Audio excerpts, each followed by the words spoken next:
Another spark inch. Governor Udom Emmanuel challenges banks on smooth registration of customers for biometric verification number. Minister of Women Affairs and Social Welfare again empowers persons living with disabilities. And Akwa Ibom State Charter Foundation for Peace, Economic and Agricultural Transformation inaugurated. That's all of these and more in a moment. Very good morning to you. This is AKBC 45 News. My name is Agnes Udo King Brown. Banks and financial institutions operators have been charged to resolve the stress experienced by their customers in the automation of the biometric verification numbers, BVN. Governor Udom Emmanuel gave the charge in Government House EU when he played host to the executive committee members of e-banking heads. Government House Bureau Chief Colonel Edeme Freti reports that the committee was led by its chairman, Mr. Ayotunde Kubuni. His report is here presented. Governor Udom Emmanuel said as good as the biometric verification number system is, customers who are mostly public servants are exposed to much stress, such as their inability to access their funds and salaries as that when needed. Noting that the BVN has regrettably slowed down the economy, Mr. Udom Emmanuel said banks and financial institutions would do well to address the complaints as well as enlighten their customers on e-banking, even as he suggested updating of facilities needed for it. He called on the e-banking heads to liaise with the Nigerian Interbank Settlement Department to ensure smooth transactions and so promote the cashless system introduced in the country. So we can actually help people to plan their finances against the future, and that will really help. This I'm discussing with the Nigerian Pensions Commission, but they said that we should be able to fill the law join the contributory pension scheme. I hope by next year I should be able to convince the workforce in Akwa Ibom on the advantages of contributory pension. That is the best any individual can think of in the future. The chairman of the Committee of Executive of E-Banking Heads, Mr. Ayotunde Kuponi, said the group was on a pre-annual retreat visit to the state as part of the central bank advocacy role to enhance economic growth of the country. Mr. Kuponi, who noted that data generated for e-banking exercise aids the development of Nigerian economy, expressed appreciation to Governor Udom Emmanuel for the warm reception, assuring that the annual retreat to be hosted in Uyo next month will contribute to the growth of the state's financial yield. What we do is come together, we play an advocacy role with the Central Bank of Nigeria to ensure that electronic payment is entrenched and the growth of it is enhanced in our economy. A bill seeking to protect the Akwa Ibom State Physically Challenged Persons Protection Bill 2015 has passed through a second reading in the State House of Assembly.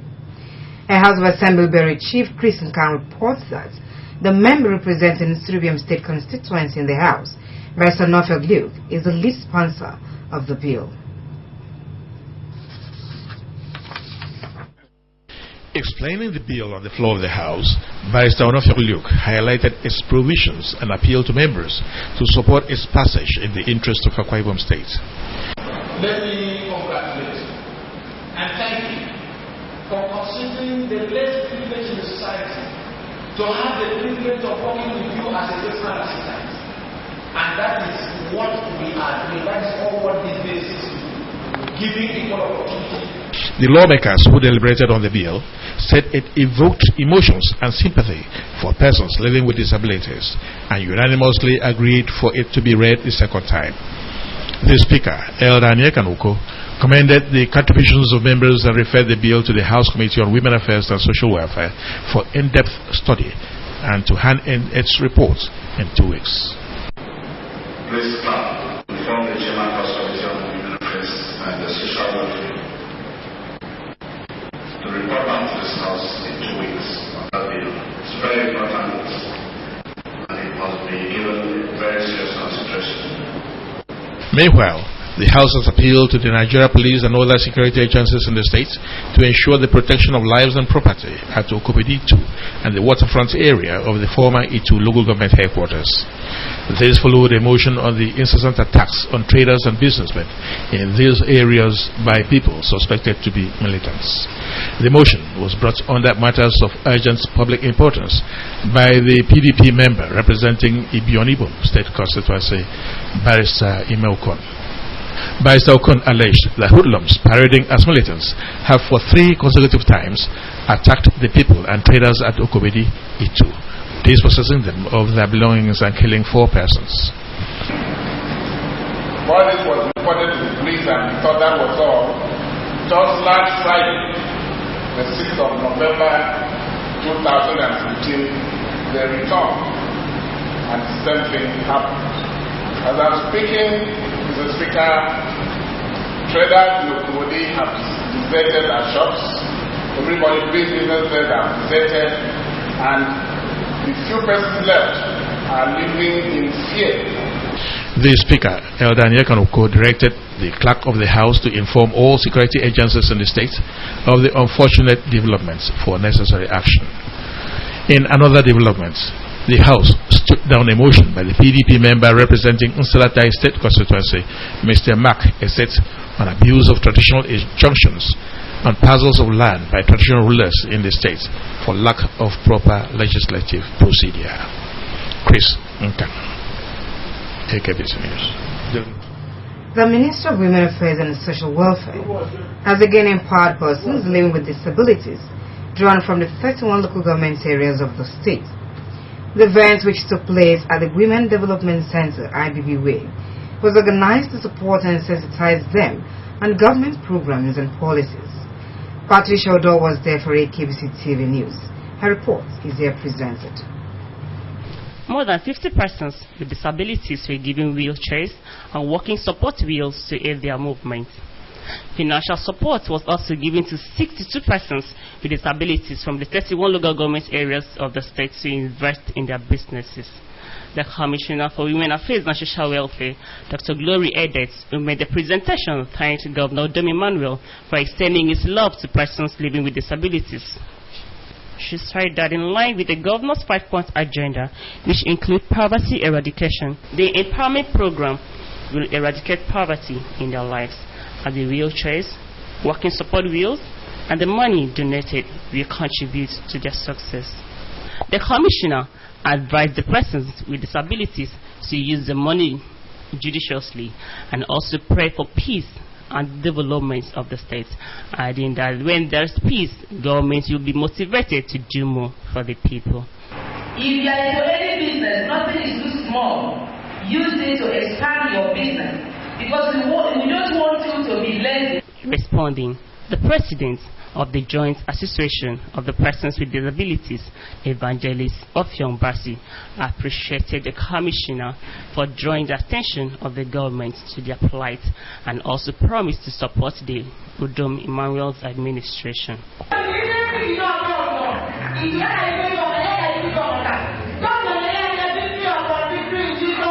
One of the persons living with disabilities, Emedion Oliver from Uyo local government area, presented Izal, an air freshener made by him to the Commissioner, who in turn donated 30,000 naira to him and urged others to follow Oliver's steps and be useful to themselves and their families. The Akwa Ibom State Chapter for Foundation of Peace, Economic and Agricultural Transformation has been inaugurated. The inauguration was performed by the national chairman of the group, Alhaji Abdul Malik Audu Kara, at Governor's Office in Next View. Imo Mana was then filed this report. The Foundation of Peace, Economic and Agricultural Transformation is a non-profit organization that has subscribed to universal principles on humanitarian values and principles. The organization has as its core objectives to promote peace and unity in the society, cater for the less privileged, empower children and youth for a brighter future, teach and equip the youth on a sustainable agricultural methods, The chairman on the occasion, Captain Magzaki Willis, noted that the state government is ready to partner with any group which is ready to go into agriculture. Mr. Willis said investors from China will be in Akwa Ibom State to produce organic fertilizer, which according to him will be the foundation for agricultural development. Mr. Willis appealed to members to shun greed, which he said is capable of destroying the organization. He called on citizens of the state to join Governor Udom Emmanuel to make Akwa Ibom State a mega agricultural state. Here in Akwa Ibom State, we have decided to embrace agriculture headlong. Our governor says first thing is agriculture. That is why we've been told of the Greenwell fertilizer company that is going to produce fertilizer in Akwa Ibom State. In a welcome address, the chairman of the organization, represented by his deputy, Mr. Ekanem Nsento, said the organization has made giant strides in stemming the tide of unrest and attain peace. He said in line with the vision of the state government on agriculture, the organization is ready to partner with the government in curbing food shortage, create wealth and increase the nation's gross domestic product. The women will reflect on the wise counsel of one of the greatest American presidents, John F. Kennedy, who said that you should ask what more your country can do for you, but rather ask what you can do for your country. In an inaugural speech, the national chairman of the organization, Alhaji Abdul Malik Audu Kara, charged members to carry the message of peace, economic and agricultural transformation to the grassroots. Alhaji Kara said the organization will be in all local government areas of the state and called on interested persons to register and become a member of the group. We are after peace in Nigeria, and then on how best the economy can grow through entrepreneurship. And again, we will be empowering the youth and engage our youth, graduates, so that they can be employed. The event featured cultural dance, inauguration of Akwa Ibom State chapter of the foundation, and award to members for selfless service to humanity. The news continues after the break. Stay with us. Governor Udom Emmanuel has laid out short, medium and long-term plans that will shoot Akwa Ibom up in the global economic ladder. What are these plans? Tune to Unveiling the Mandate on AKBC Channel 45 on Saturday 14th November 2015 by 11 a.m. The Commissioner for Economic Planning and Development, Dr. Emmanuel Ating Onwodiek, will explain Governor Udom Emmanuel's strategic plans for Akwa Ibom development. To participate, text your comment and question to 0816 392 9018.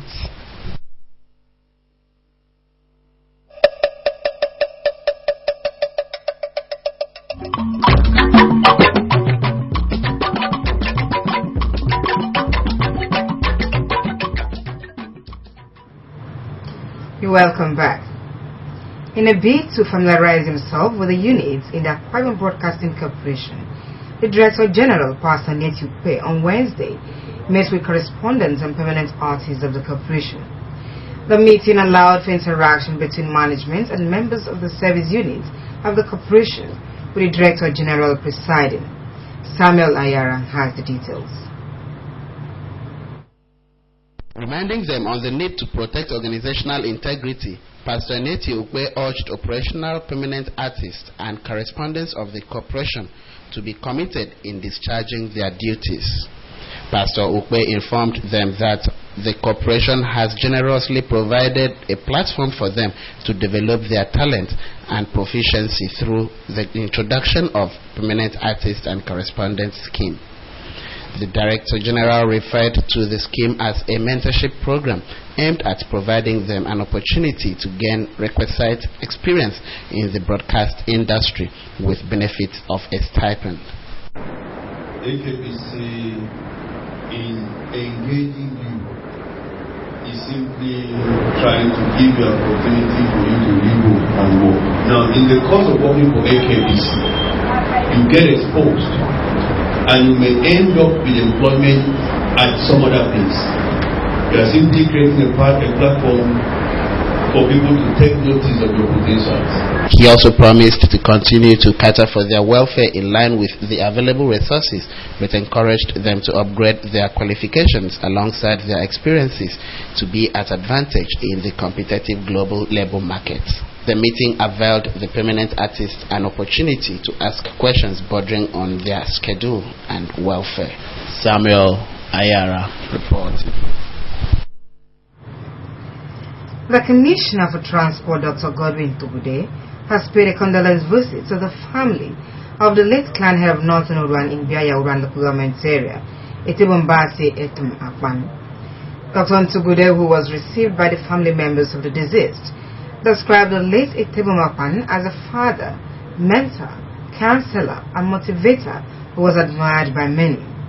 He said the deceased contributed to the socio-economic development of Biaya Uruan through the establishment of health, housing, and educational institutions. The Commissioner prayed God to comfort and strengthen the family and presented gifts.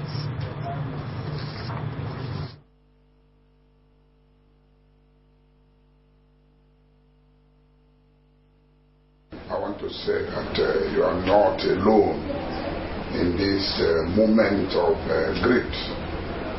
But then it's a celebration, looking back at who our village head and clan head was and what he lived for. Responding on behalf of the family, the son of the deceased, Mr. Tangasanga Akpan, appreciated the Commission and his team for the visit and prayed God to bless them. I want to appreciate the Honorable Commissioner of Transport finding out time to be here with us, the Permanent Secretary of the Ministry of Transport, and other directors present here, and also members and workers of Ministry of Transport. I want to really appreciate you for coming here. Members of Surubium Traditional Rulers Council have paid a condolence visit to the family of the late community leader, the Obongi Beredem, Dr. Efanga Okunia. The paramount ruler of Surubium, Edidem Solomon Itu, who led other traditional rulers in Surubium, described the late Reverend Efanga as a man of peace whose lifestyle affected the community positively. The monarch said Dr. Efanga was a very humble man who lives a life not only for his family but for the interest of all. He advised the family of the deceased to take courage in the Lord, as only God can fill the vacuum that has been created.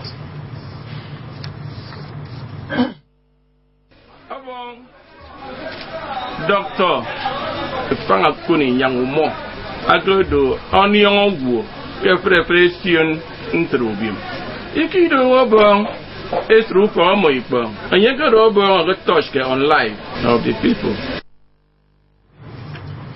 Responding on behalf of the family, the eldest son of the deceased, Mr. Bong Efanga, appreciated the traditional council for coming to identify and sympathize with family and promised to emulate the excellent qualities of his late father.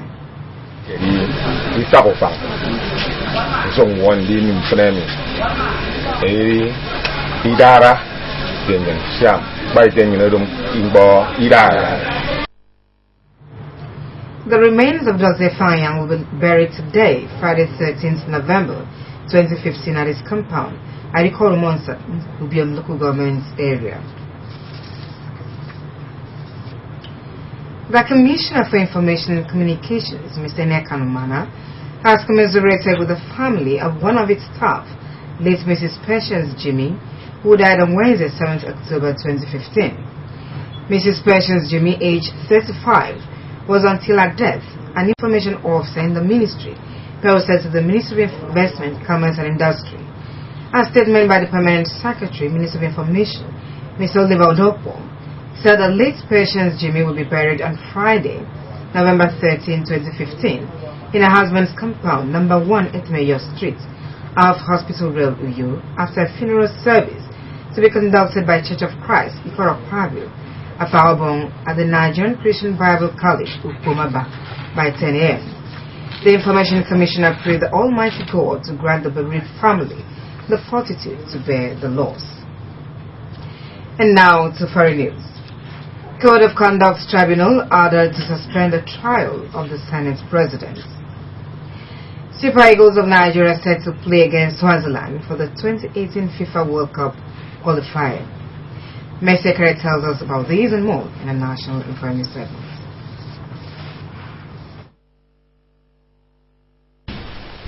The Supreme Court of Nigeria has ordered the Code of Conduct Tribunal to suspend its trial of the Senate President, Dr. Bukola Saraki. Dr. Saraki was arraigned by the Code of Conduct Tribunal on a 13-count charge bordering on false assets declaration while he was the governor of Kwara State between 2003 and 2011. A 5-man panel of justices of the Supreme Court, led by Justice John Fabiyi, in its ruling, directed Justice Danladi Umar's led Code of Conduct Tribunal to suspend the trial to enable the Apex Court determine Dr. Saraki's appeal. The new chairman of the Economic and Financial Crimes Commission, EFCC, Mr. Ibrahim Magu, on the heels of his appointment, has urged EFCC officials to embrace transparency and openness and have the rule of law and national interest as their watchword. The new EFCC boss has called for a clean-up in the various systems of the country to the level of global practices in order to attract foreign investment that will complement the income of the country. Mr. Ibrahim Magu was appointed to replace Mr. Ibrahim Lambode, who was removed from office on Monday, November 9. The Super Eagles of Nigeria have been training in Swaziland ahead of Friday's 2018 FIFA World Cup qualifier against the Swaziland national football team. Friday's win will guarantee the Super Eagles a place in the 20 teams to be grouped by the Confederation of African Football, CAF, for further representation of the African continent in the World Cup. The 2018 FIFA World Cup has Russia as its host. That's it on our package. You can also watch AKBC TV News online by logging on to akbconline.org or follow us on Twitter at AKBC45U or on Facebook at AKBC Channel 45. Before we go, a look at the major stories. Governor Dom Emmanuel has challenged banks to ensure smooth registration of customers for the biometric verification number. The governor gave the challenge when he played host to the executive committee members of e-banking heads. Also brought a report that the Kwara State chapter, a foundation for peace, economic and agricultural transformation, has been inaugurated. That is another package. Thanks for watching. My name is Agnes Udo King. Very good morning to you.